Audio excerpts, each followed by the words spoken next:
পরীক্ষার কি প্রস্তুতি নিতে আসোস তুই? সারা জীবন তো মোবাইলই চালাইলি। আমি যদি একটু নিশ্চিত, কিন্তু তাও নিশ্চিন্ত নেই।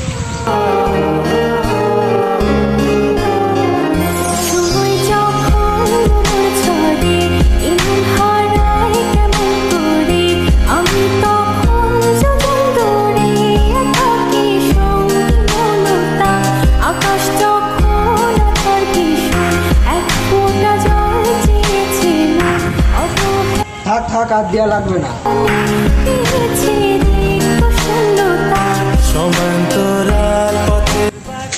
রাহুল দাঁড়া তো, মা ফোন দিছে।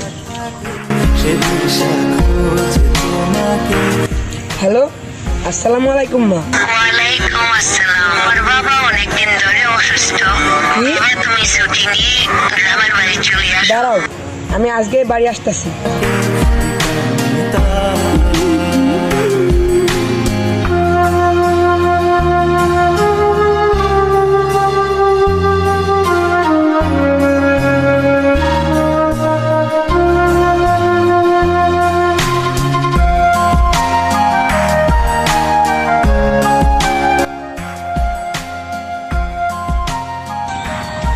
কিরানি, কি হয়েছে তোর?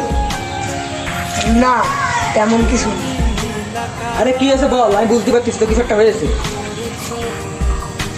গ্রামের বাড়ি থেকে মা কল দিছিল, বাবা নাকি অনেকদিন ধরে অসুস্থ, বাসায় যেতে বলতেছে। তাই কিনা টেনশনের কি আছে, তাড়াতাড়ি বাড়ি চলে যা। বললে কি বাড়ি যাওয়া যায় নাকি? পকেটে 1 টাকাও নাই, এ মাসের কাজের বেতনটাও দেয় নাই। তোরে এই জন্যই বলেছিলাম ওই লিডের কাজটা তো ছেড়ে দে। না, তুই শুনলি না। আলিফ, এটা নিস না, আমার কাছে টাকা আছে। এবার আমি সহ তোদের গ্রামের বাড়ি যাব। ভাই এইবার যাস না তুই আমার সঙ্গে, তোরে পরে অন্য কোনো সময় নিব। কি রে, আমি তোরে হেল্প করলাম আর তুই মুখের উপরে না করে দিলি। ভাই এখনো তো টাকাও দিলি না, তাই হেল্প করে ফেললি। আচ্ছা প্যারা নিস না, তোরে আমার সঙ্গে নিয়ে যাবো। তা তোরে তো আমাকে নিয়ে যেতেই হবে, নাহলে আমি একা একা ম্যাচে থাকবো।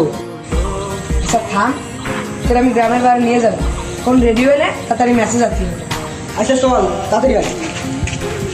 আরে আমার থেকে তো তোর তারা বেশি।